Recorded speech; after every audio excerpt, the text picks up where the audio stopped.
Great day for what this is about and what everyone's going to hear now. This was written by Robert Michael Hansen. He originally wrote it in 2016. It's a story about a snowflake. Remember who you are. Don't let circumstances change you. This is the story of a snowflake, unique, one of a kind, created with care and love. He knew he was special with his own personality and spirit, and he took joy in simply being who he was made to be. When his time came to fall to the earth, he felt ready. He remembered everything his Creator had taught him, especially the importance of sharing love and showing others what true, sincere joy looked like. As he drifted downward, he noticed all the other snowflakes around him. Each one was different, yet everyone wore the same bright smile he had. They were thrilled to finally be on their way to fulfill their purpose. But once they reached the ground, everything changed. Snowflakes piled on top of one another, and many quickly forgot the joy they had just felt moments before. Some grew angry, and their anger made them melt. Others allowed their hearts to grow cold and turn to ice, spreading that coldness to the snowflakes around them. Soon, even those who weren't angry or icy found themselves affected. They were stuck, overwhelmed, and in need of help. Our snowflake watched all of this and remembered his purpose. He began to speak about their Creator and the love they were made with. He reminded them of the joy they had felt only minutes earlier and encouraged them not to let their circumstances steal that joy. He pointed toward the children running outside to play, their smiling faces, their laughter, their pure delight in the snow. Simply by being what they were created to be, the snowflakes had brought joy to others. And oh, how the snowflakes loved the children.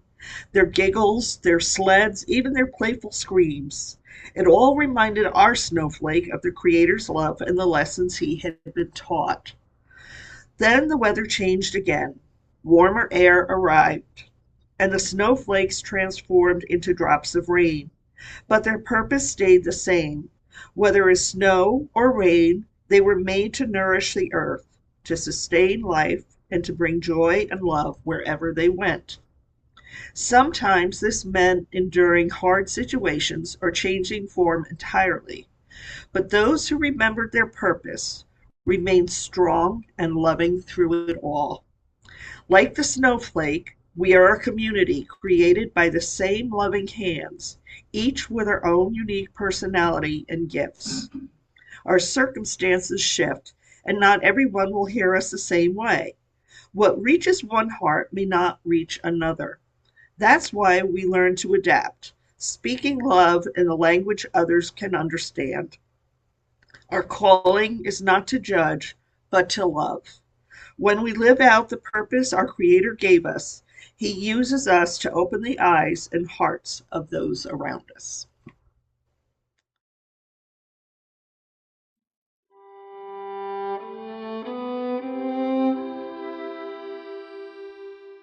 But when we talk about over the rainbow, it is something that I think, you may think differently, but I think that we can put in terms of what we all do a lot of times, is that we're always looking for what we need, what we want, what's to come somewhere over there, whether it's over the rainbow or in time or whatever the reasoning is, rather than looking at what we have, what we are, where we are, and why we're where we are, rather than it's the proverbial thing, the grass is greener on the other side of where you are, rather than the side that you're on.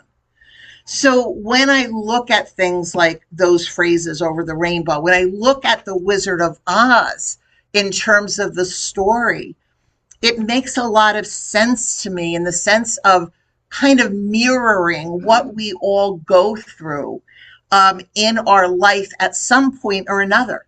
Doesn't have to be the same for everybody, but at some point or the other. We're always looking somewhere else. We're always, well, I shouldn't say always. A lot of times we are not in the present moment of what's going on, of who we are, of what's happening. And when you think about the story, and hopefully everybody's familiar with that story, but when you think about that story, the tornado comes and picks up Dorothy and the house and the dog and puts them somewhere else, sets them down in a place that's unfamiliar or different from her life. And we have those tornadoes in our life a lot of times. We have those things that happen that put us in a different direction, a different place, a different mindset. But those changes that we do tend always to come out of the chaos and difficulty of a tornado rather than the calm of the weather before or after. And I often wonder why that is. Why do we need that really strong push, that really strong upheaval, that loss, that grief, that thing that makes us want to move or forces us to move in a different direction? Wouldn't it be great if we could just sit in our presence and move into that in a calm, comfortable way? And I don't know about everybody who's here on Zoom or in the center, but I know for myself, every time that I got pushed out of something from a tornado, I found something better. But then I look at it as why do we need that difficulty? Why do we need that upheaval? Why do we need that thing that says it's okay to take that step towards that rainbow, towards that other thing? I think it's something that we all have to come to in understanding for ourselves, because it's always different for each one of us. But when Dorothy lands in the Munchkin land, what does she do? She gets on a path. She gets on a walkway. She starts to move into a different direction with people who come in and out of her journey. And again, isn't that something that we have? In our journey, we have people who come in and stay. Some come in and go out. Some we meet along the way in the path later on. Some we meet earlier. Some are not so kind. And some only want the best for us. But again, that is a journey, isn't it? It's a journey of how we move through this thing that we call life. The other part of that is how and when and why, and the timing of things. Because how many people can look back at some of those things in their life where there was really a big turning point, maybe out of the chaos of the tornado, and you've wondered, why then? Why not before then? Why couldn't it be that we understand ourselves, we understand our soul, we understand our purpose without having to put that journey in, without having to walk that walk, without having to deal with people who come in and leave? Why can't we just know who we are? But timing, even though time is a man-made, woman-made thing, because it doesn't seem to exist in the same way in the spirit side, we wonder, okay, why? Why is that timing in that way?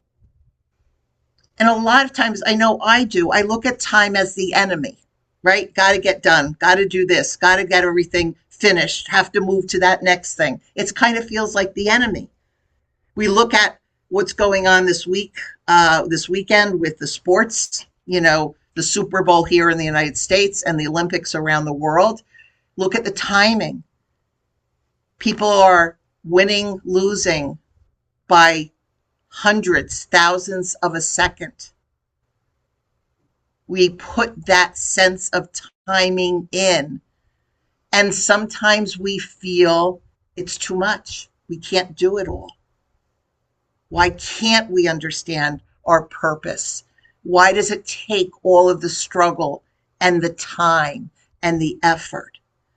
But perhaps rather than looking at time as the enemy, maybe we can look at time as the thing that gives us the availability of learning, the thing that holds us in that space so we can understand or come to understand or work towards understanding our soul's purpose, who we are, why we're here. So time, the tornado, the journey, the path, the people that come in, the people that go out, all lessons, all lessons. And if you remember in Wizard of Oz, when Dorothy first begins her journey on that yellow brick road, she starts in a circle. It starts and it moves out into a circle, a bigger circle, a bigger circle, and a bigger circle before you're actually moving forward. And isn't that very similar to what we do in life lessons? We keep coming across the same type of people. We keep coming across the same type of life lesson. Like, oh my God, I just finished a job like that, and now I have this job. And it's the same thing, different place. Oh my gosh, I just got out of a relationship. I'm in a relationship with the same kind of person I just had. Oh my gosh, I've got family stuff going on that we thought we straightened out, and here it is again. It's like the concentric circles of time and learning until we understand ourselves in that, until we understand why are we having this life lesson over and over and over and over again. Why am I hearing, feeling, sensing all of these tornadoes around me, pushing and pulling and giving me a different direction? And I'm still in that same concentric circle of trying to figure it out. Time. Time gives us what we need in order to have those journeys, to have those opportunities, to have those lessons. And guess what? If we don't learn it all in the physical form, we've got eternity in the spiritual form. So if we think when we get out of this life, everything will be just hunky-dory, if we haven't figured it out, we have more opportunity to figure it out. But to find our true, authentic self, we need to figure it out. We need to look at those difficulties. We need to look at why am I attracting the same person into my life? Why am I doing the same type of job? Why am I doing this? Why am I doing that? That seems to be repetitive. Those, my friends, are our journey. Those are our lessons. Those are the things that we may not want to be a part of, or we may not want to deal with because, gosh, we're tired. Or we thought we dealt with it, and here it is again. So again, it's not somewhere over the rainbow. It's not somewhere down the road. It's where we are right in that moment of time to make a choice of love or hate or learning or forward motion or backward motion or standing still. That's our free will. That's our free choice. But in the journey, in the timing. If we stand still, we don't move. If we decide to stand still, everything stays the same. And that may be a choice when everything is rushing around us and we're not sure of where we want to go until that tornado picks us up again and plops us somewhere. And then we have more choice. If we can do those choices in a kind of focused or present way, then I feel, and it's just my opinion, that we can move along that path, move along that journey. Maybe not quicker, but more in tune with what we are, who we are, and who we're with. So, Somewhere Over the Rainbow is a beautiful song. It's a great song to get your energy moving and have a little chuckle with, especially with Izzy's version in that. But it's also, to me, a big metaphor for life, for what we do day in and day out, hour to hour, minute to minute, maybe second to second.